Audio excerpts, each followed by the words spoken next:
Welcome to That's the Word, wholesome tales for the whole family. I'm Father James Yamauchi. Today's story, a general who did not overstay his welcome.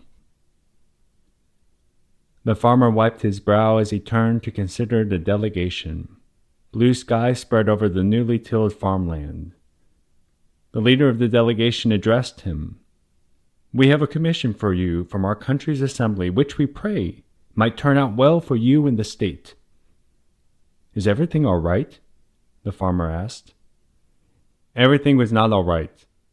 The state was in the greatest danger it had ever been in. The war had just begun. But judging by their current situation, the state was not favored to win. That is why the assembly had sent the delegation to the farmer. He was a former soldier and had seen war before, but he had retired to his farm some years back.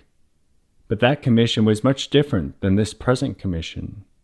Now the delegation had come to offer him the position of commander-in-chief of the state's military, a state in the middle of a major crisis. As he waited for a response, the leader of the delegation said, "Your country needs you, sir."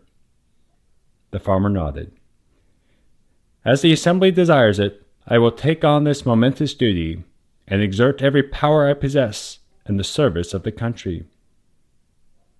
The farmer then took the power of his country's military into his hands and delivered the state from her aggressors, eventually winning victory over them. Despite this adoration, the farmer knew how to not overstay his welcome. While his men in the country wanted to give him a golden crown, he resigned his commission the moment he was no longer needed and returned to his farm. Some years later, the country was again in trouble, this time from internal strife. The farmer was again besought by his fellow countrymen to lead the state through this crisis. This time the farmer was more reluctant. Citing his advanced age, he tried to recommend someone more capable and worthy. When none could be found who were his equal, he reluctantly took power once again. Even at this point, he knew how to not overstay his welcome. Once the crisis was past, he took the first opportunity to withdraw from power and return to his farm. At this point in the story, you may think you know who this hero is.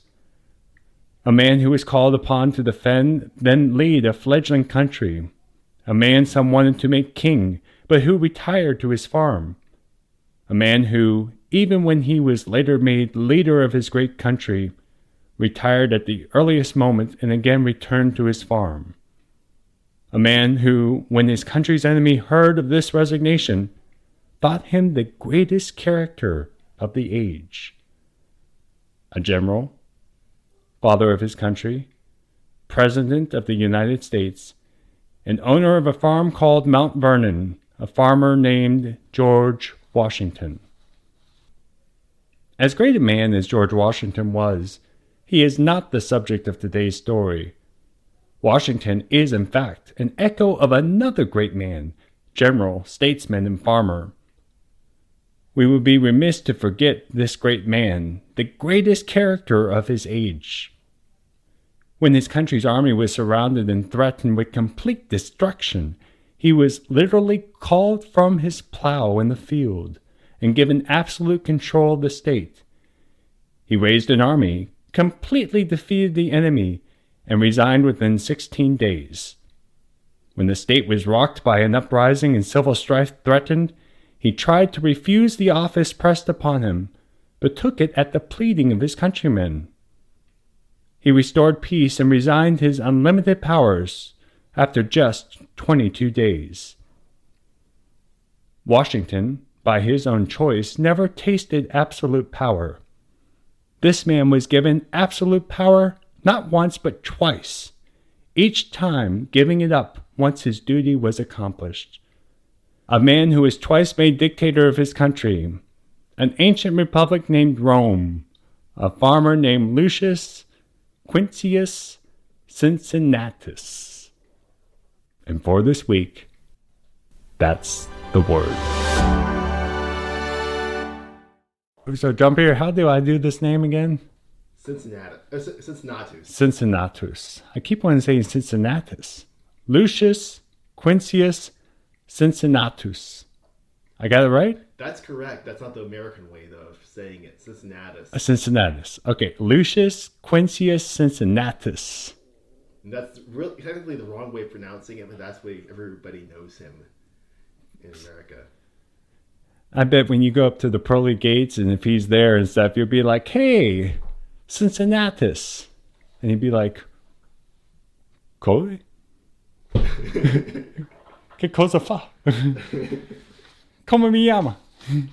That's Spanish, though. I don't know. Did they speak Italian then?